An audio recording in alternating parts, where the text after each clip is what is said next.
Thank you. Thank you, Speaker, sir, for letting me speak on this really important matter.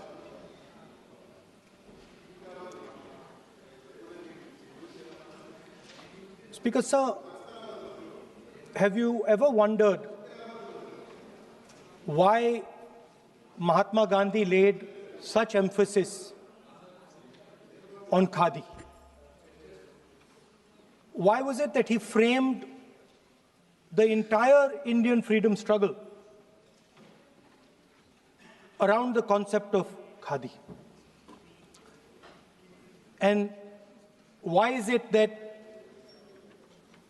he only wore khadi? Because khadi is not just a cloth. Khadi is the expression of the people of India. It is the imagination, it is the sentiment, it is the productive force of the people of Aaj pehna hu khadi.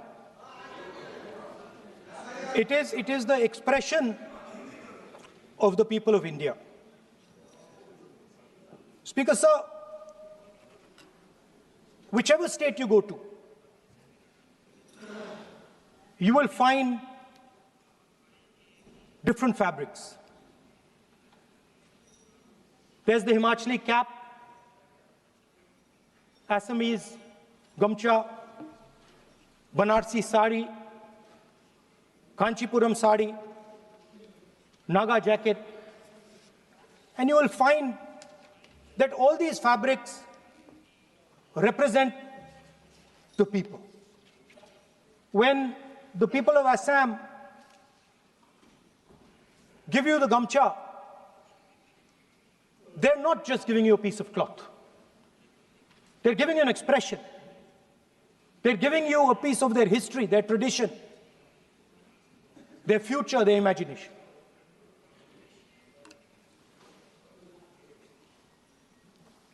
It's the same when the Nagas wear their jacket. When they come and see us, they make us wear the jacket because they want us to be embraced by the fabric. But Speaker, sir, these fabrics are beautiful. But if you look slightly deeper and you look closely at the fabric, you will find that each one of them has thousands of little threads embracing each other.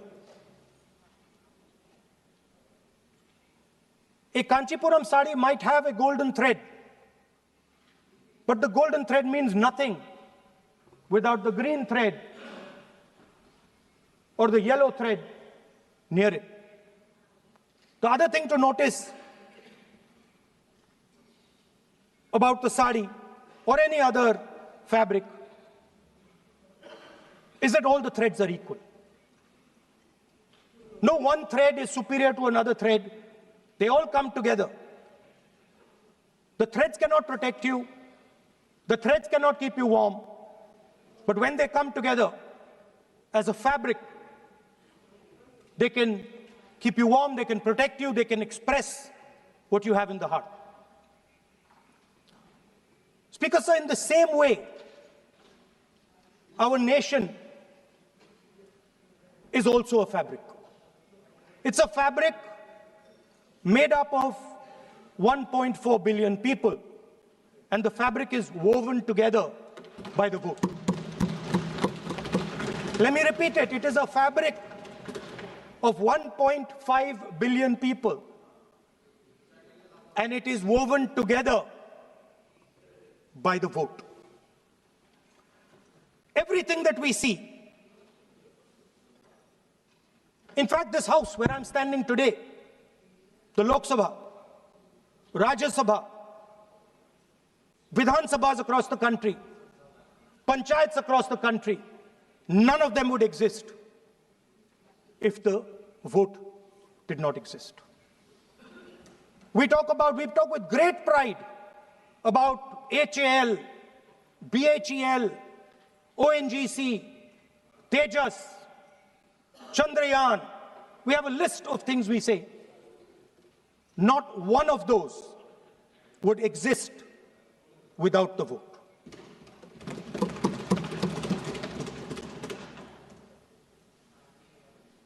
Speaker, sir,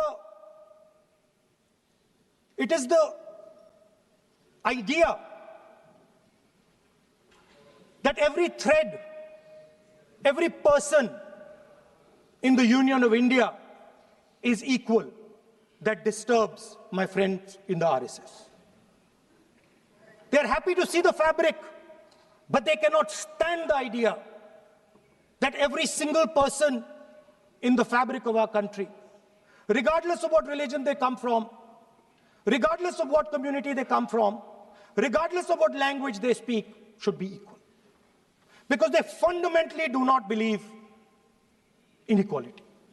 They believe in a hierarchy, and they believe that they should be on top of that hierarchy. Speaker, sir, on the 30th of January, 1948, 3 bullets pierced the chest of Mahatma Gandhi. Nathuram Godse assassinated the father of our nation. Today, our friends do not embrace him. Today, our friends have pushed him away. He's an uncomfortable truth. But that's not where the project ended. You see, as I said, everything has emerged from the vote. All the institutions have emerged from the vote. So it's obvious that the RSS has to capture all the institutions that have emerged from the vote. So the project, after Gandhiji's assassination, the next step of the project was the wholesale capture of India's institutional framework.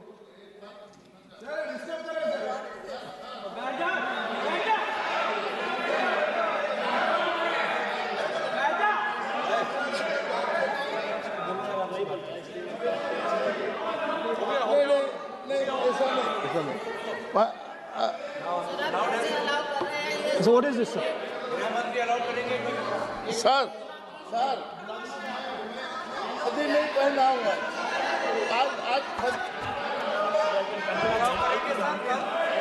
I'm doing, relax. मैं बुलाता हूँ please बैठिए So, please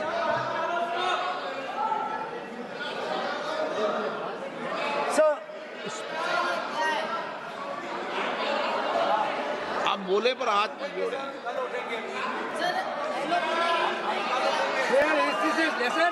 sir, these are uncomfortable truths, but they have to be spoken.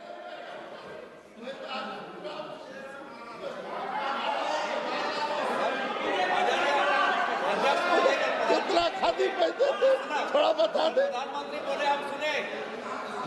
So these are uncomfortable truths, but they have to be spoken. My friends don't like the connections I'm making. They're disturbed by them. It's obvious. Speaker, sir, so after the father of the nation was assassinated, his vision of an equal India, of an India where institutions belong to the people, had to be destroyed. And so the process started, and the RSS attempted to capture one institution after the other. And I will give some examples so that it is crystal clear that this is the case.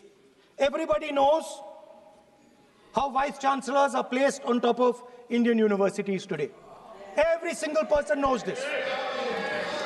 You go to any university, you speak to any youngster in India, he will tell you that it does not matter whether the professor has qualifications. It does not matter whether the professor has a scientific temperament. The only thing that matters is the professor belongs. माननीय सदस्य, एक minute, माननीय सदस्य, चुनाव सुधारों पर चर्चा हो रही है। सर, ये मैं उसी पे कर रहा हूँ। आप किसी भी संगठन का नाम जो इस हाउस में उसका नाम ले लें। एलओपी है तो इसका मतलब ये नहीं है। एलओपी का मतलब नहीं, आप जनरल बात बोलो। आप राष्ट्रपति भाषण में बोलिए जनरल बात। सर, हम लोग सुनना चाहते हैं। सर, स्पीकर सर, हम लोग सुनेंगे शांति से। हम लोग शांति से सुनना चाहते हैं। और ये आप लोग सुनिए ना, क्या कहना चाहते हैं? धमकी देंगे आप? हम लोग सुनने के लिए बैठा है। अभी तक नेता प्रतिपक्ष एक शब्द चुनाव सुधार पे अभी तक आया ही नहीं है। संसदीय कार्य मंत्री बोल रहे हैं। मैं स्पीकर का परमिशन से ही बोल रहा हूँ। हम सुनने के लिए बैठे हैं। अरे हम सुनने के लिए बैठे हैं। नेता प्रतिपक्ष चुनाव सुधार के लिए जो सुझाव देंगे, सुनने के लिए तो हम बैठे हैं।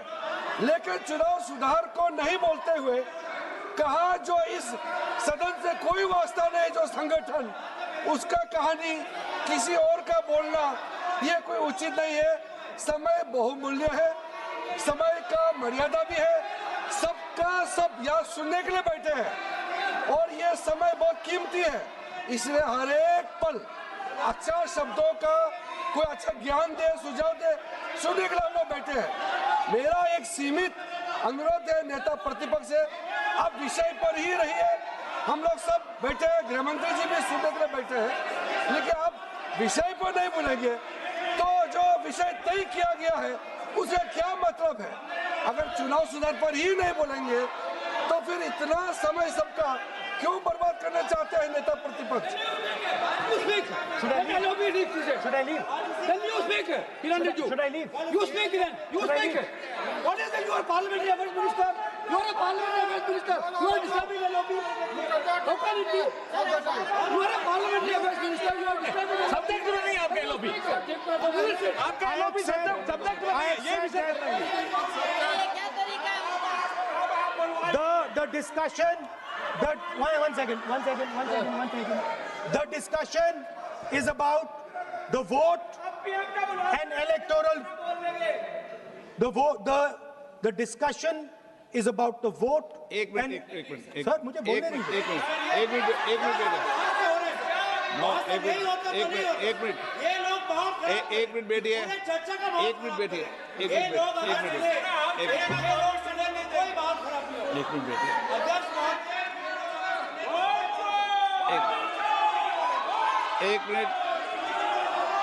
मिनट बैठिए। माननीय सदस्य में बैठे बैठे अनऑफिशियली बोल रहे हैं, उस विषय बोल रहे हैं। सदन की गरिमा को बनाए रखें। आसन को चुनौती देने का प्रयास मत करिए, ये ठीक नहीं है। Speaker sir, I want to make it very clear. Please. Speaker sir, I want to make it very clear. The discussion is about votes. The discussion is about the stealing of votes. The discussion is about the SIR, and I am framing my discussion about votes. Yes. And what is happening here is patently unfair. I am not being allowed to speak. I am being disturbed, and I put my protest here. I have done absolutely nothing wrong. I am talking about the subject. In order to capture the vote, you have to capture institutions. I am saying that institutions of India are captured, and I will come to the point, which is Election Commission is captured. So, the project of the RSS was to capture the institutional framework of the country, and I said how the education system has been captured. Vice Chancellor after Vice Chancellor after Vice Chancellor is placed not on merit, not on capability, not on scientific temper, but on the fact that he belongs to a particular organization. Second capture, which helps in destroying democracy, the capture of the intelligence agencies. We have the Home Minister sitting here, the capture of the CBI, of the ED, of the Income Tax Department. And the systematic placement of bureaucrats who favor their ideology and attack the opposition and anybody who chooses to oppose the RSS. That is the second institutional capture. And the third there are many more. I can go on. And the third institutional capture. What is this?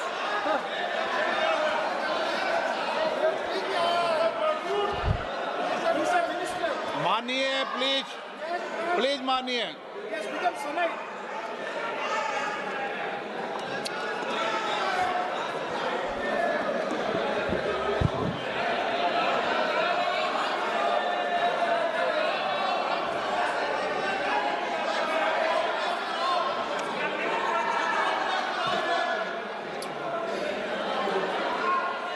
And the third election, the third capture of the institution that directly controls the election system of our country, the Election Commission.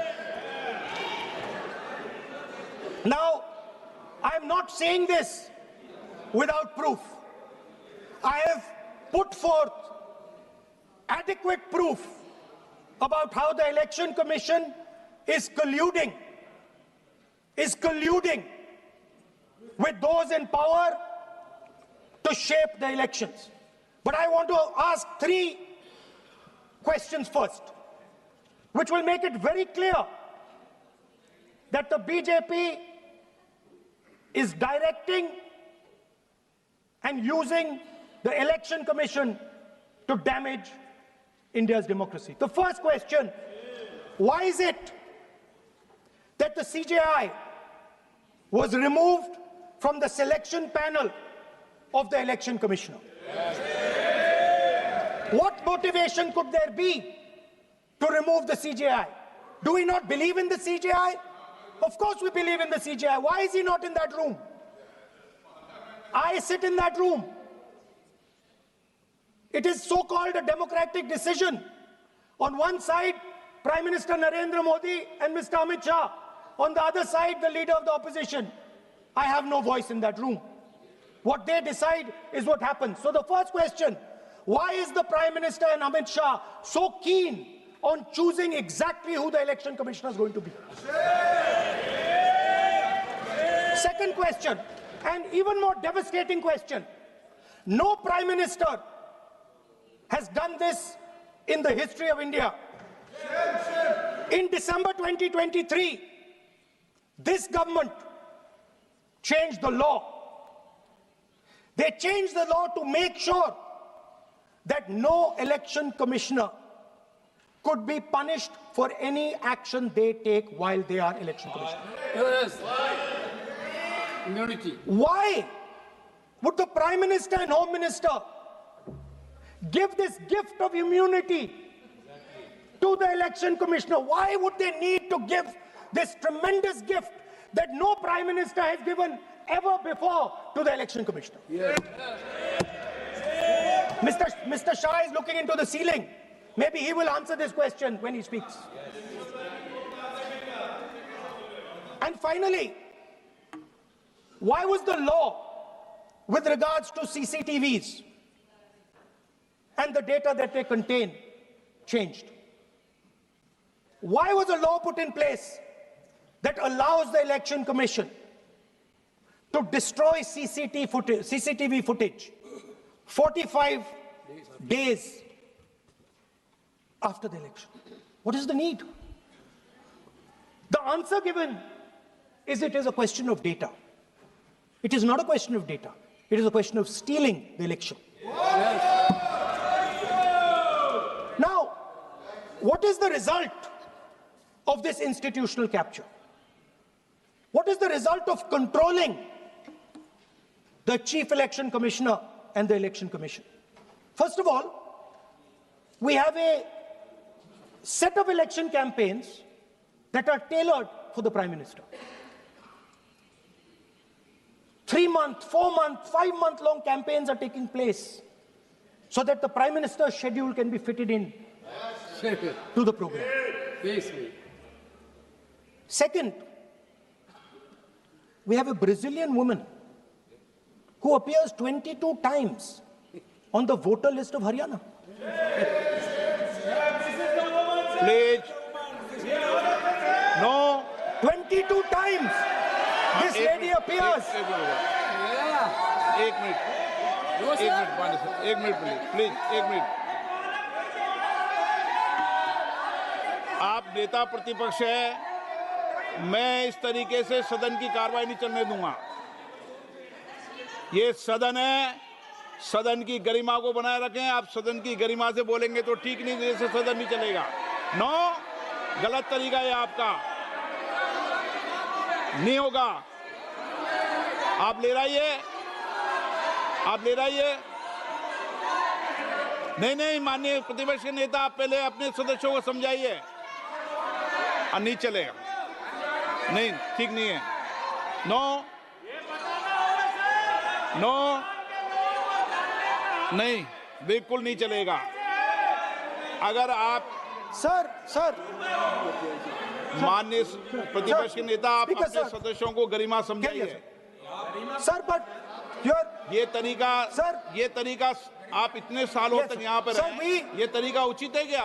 Sir, विरोध का तरीका होता है, लेकिन ये उचित तरीका नहीं है। तरीका इधर पे नो, उधर का तरीका क्या है सर? नो, सबका तरीका उधर से होगा, उधर से भी बोलेंगे, इधर से बोलेंगे, सब जगह से बोलेंगे। Speaker sir, I don't agree with the showing of photographs here, but it is a reflection of our democratic structure. This is what is happening in our democracy, that you're not allowing us to show. This Brazilian woman has appeared 22 times on the voter list in Haryana. And not only that, there is one woman whose name has appeared 200 times, more than 200 times in one booth in Haryana. And it is very clear, and I have proven without doubt, that the election of Haryana was stolen. And the theft was ensured by the Election Commission of India. I've said it again and again and again. Now, nowhere has the Election Commission answered my questions. The Election Commission has not told me why this lady's picture has appeared on the polling list. They have not told me why lakhs and lakhs of duplicate voters are existing. They have not told me why a BJP leader is coming from Uttar Pradesh to vote in Haryana. These are straightforward questions. And there is clear proof which I have put in front of the country. Right? But the Election Commission has no answer to these questions. And that is the result of the complete capture of the Election Commission by the people across the aisle. By the way, you're talking about SIR in Bihar. Let me say something about SIR in Bihar. Why is it that after the SIR in Bihar, 1.2 lakh duplicate photos are existing in Bihar, in the voting list?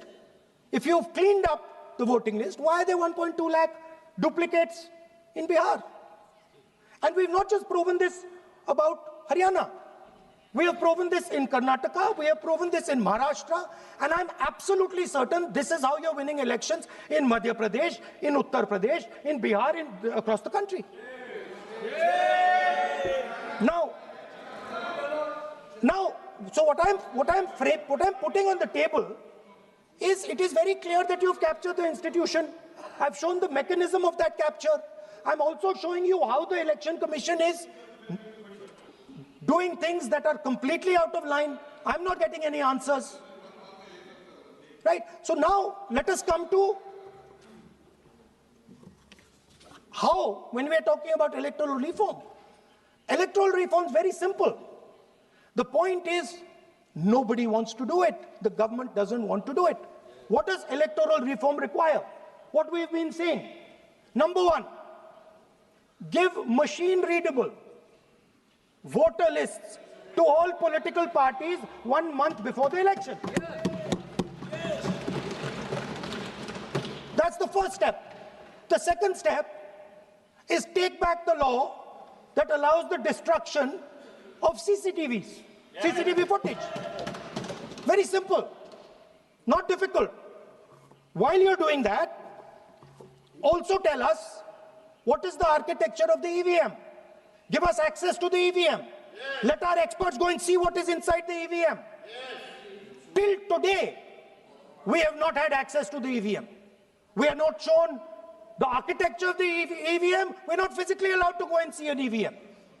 Give us the architecture. Give us access to the EVM. And finally, please change the law that allows the election commissioner to get away with whatever he wants to do. That's all the electoral reforms you need. And I want to assure the election commissioner that they might be under the impression that this law lets them get away with it. Let me remind them, don't worry, we are going to change the law, and we are going to change it retroactively, and we are going to come and find you.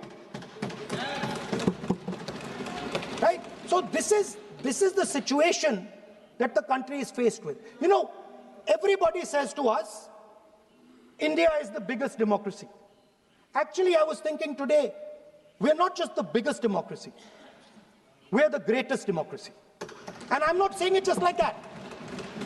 I'm saying it, America calls itself the oldest democracy. But the democracy that weaves together the largest number of people, the largest diversity of people, the largest number of languages, the largest number of states is this. And so our most powerful asset, the thing that stitches together the entire concept of modern India, stitches together the fabric of modern India, brings people together, allows them to build this great nation, is being attacked by these people. They're destroying it. You know they're destroying it. I know they're destroying it, and they know they're destroying it. And I'd like to conclude by saying that the biggest anti-national act you can do is vote chori.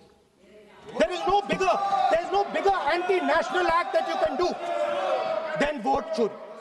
Because when you destroy the vote, you destroy the fabric of this country. You destroy modern India, you destroy the idea of India. So I'd like to conclude by saying vote chori is an anti-national act, and those across the aisle are doing an anti-national act. Thank you.